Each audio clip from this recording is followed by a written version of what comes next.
My mom never believed in me. For years she told me music was a waste of time. But when she looked up and saw my name glowing on a billboard in Times Square, she finally realized I wasn't chasing fame. I was chasing myself. If Grace's story touched your heart, hit like, share it with someone who needs hope tonight, and subscribe for more emotional stories like this. And tell me in the comments, Speech Balloon, have you ever had to prove your worth to someone who didn't believe in you? I still remember the sound of her voice that morning, sharp, tired, and cutting straight through me. Grace, stop wasting your time on that guitar. You're 25, music won't pay your bills. Her words weren't new. They were just heavier that day. I stared at my reflection in the kitchen window, sunlight hitting my face, but I couldn't feel its warmth. My fingers tightened around the coffee mug. It wasn't just coffee anymore, it was the taste of every swallowed dream. I wanted to scream, why can't you just believe in me once? But I didn't. I'd learned long ago, my silence kept the peace. Growing up in our Los Angeles home felt like living in a museum of expectations. Everything had to be perfect, our clothes, our grades, our smiles. My mother was a woman carved out of discipline, holding a world of fears she never confessed. I think her love came wrapped in control. She wanted to protect me from failure by never letting me try. But she didn't know, her protection was my prison. When I played music, I felt alive. When I stopped, I felt invisible.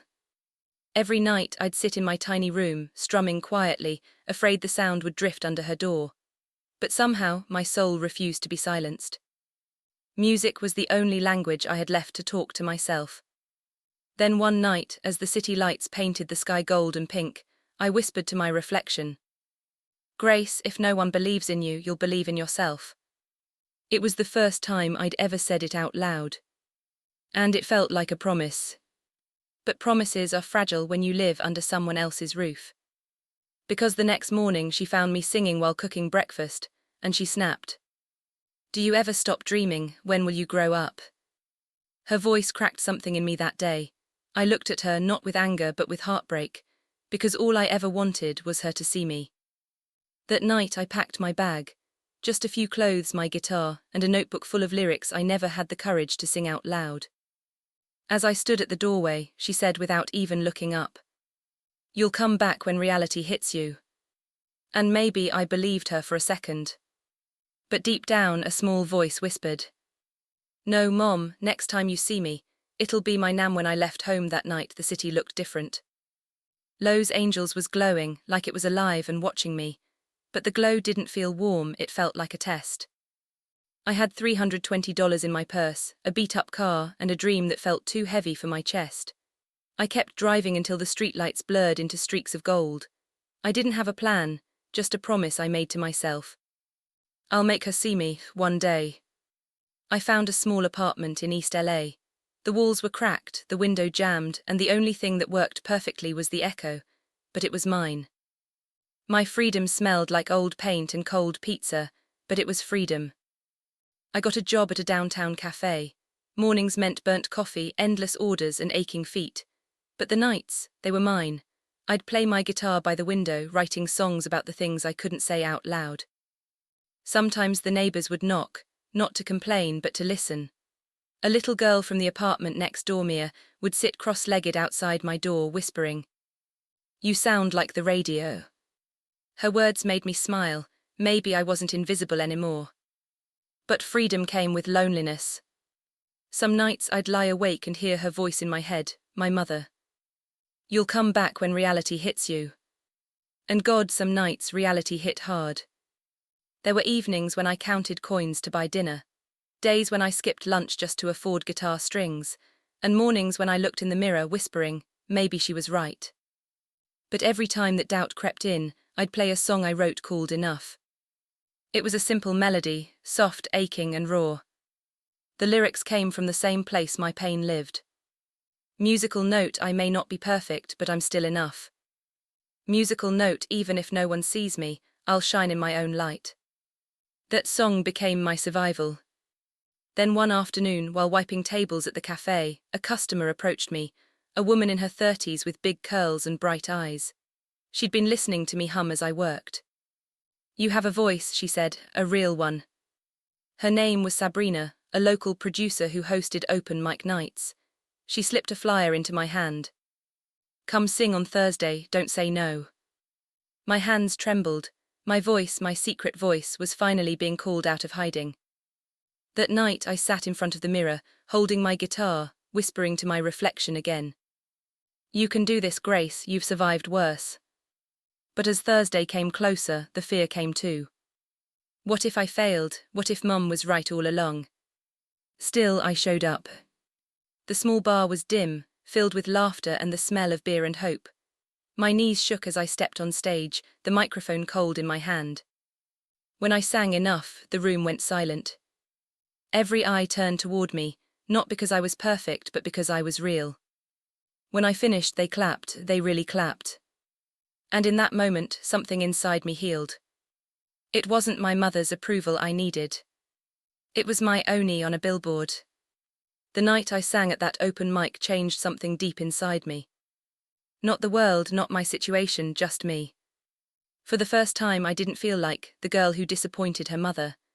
I felt like Grace, a woman who finally owned her voice. After the show, Sabrina found me outside the bar, sitting on the curb with my guitar across my lap. She smiled, holding a cup of coffee out to me. "You're raw, Grace, that's what people connect with. Ever recorded your songs?" I shook my head. No one ever believed they were worth recording. She grinned, "Then let's prove them wrong." That moment felt unreal. Someone, a stranger, believed in me more than my own family ever did. Within a few weeks, I was in Sabrina's tiny studio, surrounded by tangled wires and flickering lights. I was terrified. My hands trembled as I placed the headphones over my ears. "Don't think," Sabrina said softly, "just feel." And I did. I closed my eyes and poured everything out, the pain, the anger, the longing, the pieces of me that had been silent for too long. My voice cracked halfway through, but I didn't stop, because broken or not, it was mine. When we played it back, I cried. Not because it was perfect, but because I could finally hear myself. We released the song online. It was called Enough. At first, nothing happened. A few likes, a few shares, some kind comments from people who said my voice felt like healing. Then one morning, I woke up to a flood of notifications. Someone had posted my performance on Reddit, titled, "This girl sings what every broken daughter feels." It exploded. Thousands of views, hundreds of messages. Women from all over the world wrote things like, "This song saved me. You told my story. Thank you for being brave." I just sat there in tears, staring at the screen. For years, I thought my voice didn't matter, but maybe it was never about fame, maybe it was about connection. A week later, Sabrina called. "Grace, you've gone viral." My heart stopped. Within days, I was getting calls from producers, podcasts, and radio hosts. They wanted to know who I was, the girl with the song called Enough. But fame doesn't come with peace. The attention brought new people, not all of them good. One of them was Ryan, another musician Sabrina introduced me to. He was charming, talented, and understood the loneliness that came with chasing dreams. We started writing songs together. Nights blurred into mornings, and soon he wasn't just a collaborator, he was someone who made the world feel less heavy. But slowly, the red flags started showing. He'd say things like, "You're lucky I helped your sound evolve. Without me, that song wouldn't have taken off." The words hit the same nerve my mother's used to. Doubt crept back in. I wanted to believe people could be different. But some people don't love you, they love owning your light. When I found out Ryan had uploaded one of our new songs under his name alone, something in me shattered. It wasn't just betrayal, it was déjà vu. All my life I'd let people tell me I was less. But not this time. I confronted him, my voice shook but it didn't break. "You can steal my song, Ryan, but you'll never steal my story." That night, I walked out of that studio with nothing but my guitar, again. But this time, I wasn't the same girl who left home. This time, I knew who I was. And for the first time since I'd left my mother's house, I whispered to myself, "You don't need anyone to believe in you, Grace. You already did the hardest part, you started." What I didn't know was that life was about to test me again, harder than ever. After Ryan's betrayal, I felt hollow. The city that once glowed with promise now looked cold and indifferent. I'd stare at the billboards in downtown LA, each one showing someone else's face, someone else's dream, and wonder if mine had already ended. The same song that made people feel seen now felt like it was mocking me. Enough. Was I? My phone kept buzzing messages, interviews, collaborations, but I ignored them all. The noise that once sounded like opportunity now felt like pressure. I stopped singing. I stopped writing. I even stopped playing my guitar. One night, I sat on my apartment floor surrounded by unopened letters, old lyric sheets and takeout boxes. My reflection in the window looked like a stranger, tired, lost and smaller somehow. And then I heard it. Her voice in my head again. You'll come back when reality hits you. I pressed my hands over my ears and whispered. You were right, Mom, I failed. Tears burned down my cheeks, the kind that taste like surrender. But somewhere deep inside, a softer voice answered, quiet, almost buried under the pain. No, Grace, you didn't fail, you're just hurting.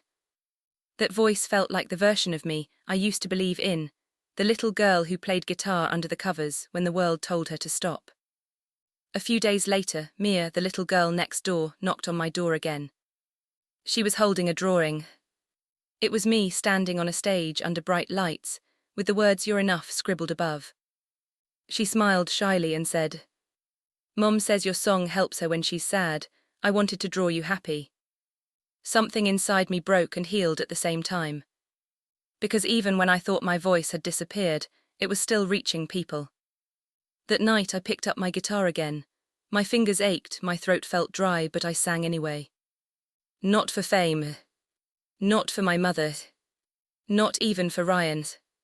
I sang for Grace. For the girl who refused to stay silent.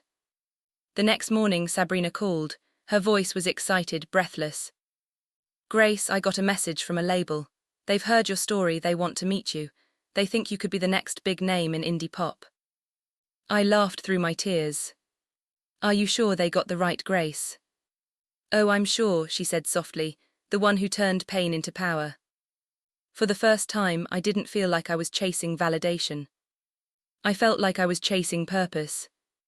But before the meeting, I decided to visit someone I'd avoided for too long. My mother. I drove back to my old neighborhood in Los Angeles. The streets felt smaller, the air heavier. When she opened the door, she looked exactly the same, poised, cold, but with a flicker of surprise in her eyes. Grace, she said softly, you look different. I smiled faintly. I had to be, Mom. We stood there in silence, two women who loved each other but never learned how to say it.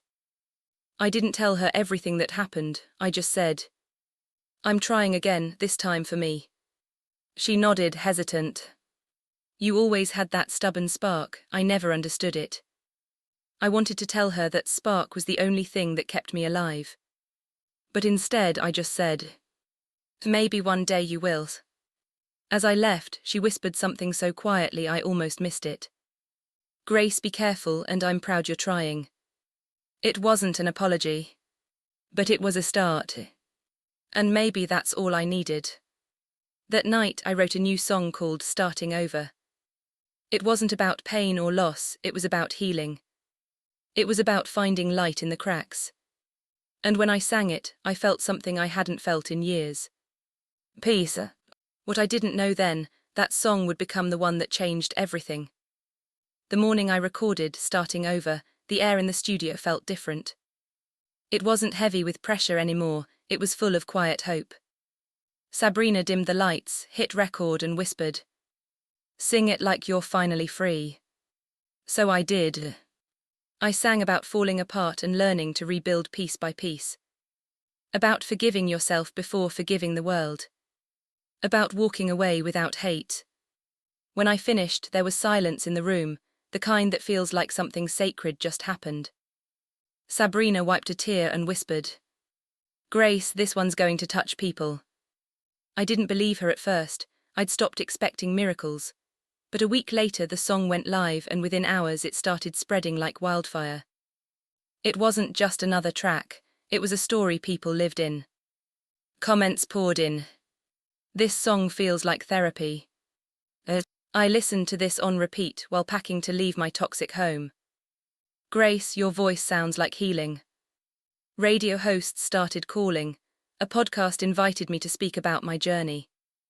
People weren't just listening, they were connecting. And then came the moment I'll never forget. Sabrina burst into my apartment one afternoon, screaming, "Grace, you're trending." I laughed. Trending where? Everywhere, TikTok, YouTube, Spotify, even the local LA stations picked it up. I froze. Somewhere someone had turned my song into a video montage, clips of women cutting their hair, leaving bad relationships, walking alone with peace in their eyes, all using my lyrics. It wasn't fame that hit me that day. It was the realization that my voice, the one I once hid out of fear, was now giving strength to people I'd never met. Within a month, I was invited to perform Starting Over at a charity concert downtown, my first real stage. The crowd was small, but to me it felt like the whole world. As I sang, I saw tears, smiles, people holding hands, strangers connecting through pain and healing. And when the last note faded, the applause wasn't loud, it was overwhelming. That night, as I stood under the city lights, Sabrina handed me her phone. Look. My name, Grace Taylor, was flashing across a digital billboard in downtown Los Angeles. I couldn't breathe. It wasn't a dream. My name, the name my mother said would never make it anywhere, was shining over the city I once ran away from. I stood there, tears falling down my cheeks, whispering, "You did it, Grace, you really did it." But even in that moment of glory, my heart ached. Because there was one person I wished could see it. My mother. I hadn't spoken to her since that brief visit. I didn't know if she'd seen the video or heard the song, but somehow I felt like she had. A week later, my phone buzzed with a number I hadn't seen in months. Mom. My heart raced, I hesitated before answering. Hello. Her voice was soft. Grace, I saw the billboard. For a second, I couldn't speak. You did? Yes, I was driving home and there you were, my daughter on a billboard. There was a pause, then her voice cracked. I didn't believe in your dream because I was afraid you'd get hurt, but you proved me wrong. Tears filled my eyes. All my life I had imagined that moment, the day she'd finally say those words. I smiled through the sobs. Mom, I didn't need you to believe in me. I just needed to learn how to believe in myself. She whispered, Wells, now I believe in you more than anyone ever could. And just like that, years of silence, anger, and distance melted into something pure, forgiveness. I realized then that healing isn't about getting an apology. It's about choosing peace over pain. That night I walked through the streets of Los Angeles, the same city where I once felt invisible, and whispered to myself, You're not the daughter who disappointed her mother anymore. You're the woman who taught her what strength looks like. The day of my first live concert felt like standing on the edge of a dream I'd spent years chasing. The venue wasn't massive, just a few hundred people, twinkling lights, and a stage that smelled faintly of new wood and possibility. But to me it was sacred ground. Backstage I could hear the crowd buzzing. My heart was pounding in rhythm with the bass from the speakers. Sabrina squeezed my shoulders and whispered, No matter what happens out there, remember you've already won. I smiled weakly. I wanted to believe that. Because even with all the success, all the healing, there was still a small ache inside me, a space only one person could fill. Mom. A few days before the show, she texted me. If it's okay, I'd like to come see you perform. I didn't reply right away. For years, I had begged her to come watch me sing. Now she was asking for permission. And somehow, that made me cry harder than all the rejection ever did. I finally texted back. I'd love that. When the lights dimmed, the room fell silent. The host's voice echoed through the mic. Please welcome the voice that healed 1,000 hearts, Grace Taylor. As I stepped onto the stage, a sea of faces looked up at me, strangers, fans, believers. But my eyes scanned for one face, one I knew better than my own reflection. And there she was, sitting in the third row. My mother. Her hair neatly tied back, her hands folded on her lap, eyes glistening in the dim light. When our gazes met, my throat closed up. For a second I forgot the lyrics, forgot the crowd, it was just her and me. I took a deep breath and spoke into the microphone. This song is for the woman who taught me what strength really means, even when she didn't realize she was teaching it. The audience went still. I strummed the first chord of Starting Over. My voice trembled at first, but as the melody flowed, I let go of the fear. I sang every word like I was writing a letter to my mother, one I never had the courage to send. Musical note, you broke me, but I grew from it. Musical note, you doubted me, but I bloomed through it. Musical note, now I'm not angry, I'm just free. Musical note, and I hope you find your peace in me. By the final note, my vision blurred with tears. The crowd erupted into applause, loud, emotional, endless. But all I saw was her. My mother was standing now, hands pressed to her chest, crying openly. When the applause quieted, I walked down the stage steps and straight toward her. The crowd watched as I reached her row. She whispered through tears, "Grace, I'm sorry, I was so afraid you failed that I forgot to let you try, I was wrong." I took her trembling hands. "You don't have to say sorry, Mom, you were just trying to protect me, we both did the best we could." She pulled me into her arms. And for the first time since I was a child, she held me like she never wanted to let go. The room faded around us, just two women, two hearts that had hurt each other and somehow found their way back. The crowd cheered again, but this time it wasn't for the singer. It was for the healing. Later that night, as we sat backstage holding mugs of tea, she smiled softly. "When I saw your name on that billboard, I realized I wasn't afraid of your failure, Grace. I was afraid of your courage, because I never had that kind of strength." Her words hit deeper than anything I'd ever heard. I reached over and said, "Then maybe it runs in the family." She laughed through her tears. And in that laughter I found peace, not the kind that erases the past, but the kind that finally makes it make sense. That night wasn't just a concert. It was a homecoming, not to a house, but to a bond I thought was gone forever. A few months after that concert, my world transformed faster than I could breathe. The clip of me hugging my mom on stage went viral. It wasn't planned, someone in the audience had recorded it and uploaded it with the caption, "When forgiveness sounds like music." Millions watched. Thousands commented. And for the first time in my life, people weren't just talking about my voice, they were talking about our story. Brands wanted interviews, podcasts invited me to talk about reconciliation, and magazines wanted to know how it felt to prove everyone wrong. But the truth was, I didn't prove anyone wrong. I just proved to myself that I could rise without resentment. Sabrina called one morning, her voice practically singing through the phone. "Grace, sit down before I say this." "Why, what happened?" "They just confirmed it. Your new single, Starting Over, has hit 1 on the Billboard chart." For a moment, everything went silent. The world around me blurred, the sunlight through my window, the sound of cars outside, the faint hum of my guitar in the corner.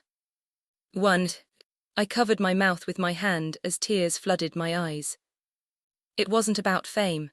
It was about every moment I almost gave up, every time I'd whispered, "You can do this," when no one else did. Sabrina laughed on the other end. "Grace, your name's going up on an actual billboard screen in Times Square. You did it." My name's the same name my mother once said would never make it anywhere. When the day came, I flew to New York with Sabrina and my mom. It was her first time leaving California in decades. She kept staring out the plane window, whispering, "I can't believe this is for you." I smiled softly. "It's for us, Mom." When we arrived, the streets buzzed with life, horns, laughter, the rhythm of the city that never sleeps. And then I saw it. Across Times Square, massive and bright, glowing against the night. My face. My name's Grace Taylor, Starting Over. It felt like the universe had paused for a second, just to let me breathe it in. Mom stood beside me, covering her mouth, eyes shining with tears. "Grace, you did it." I turned to her, my voice trembling. No, Mom, we did, because even your doubt pushed me to find my strength. She smiled through her tears, whispering, "You turned pain into poetry, baby." The crowd around us cheered as cameras flashed. I reached for her hand, and for once she didn't pull away. She just held it tight, proud, grounded, soft. A reporter approached us, asking, "Grace, what would you say to your younger self right now?" I looked up at the billboard, glowing above the noise of the city, and said, "I'd tell her the love you needed wasn't gone. It was just waiting for you to grow strong enough to give it to yourself first."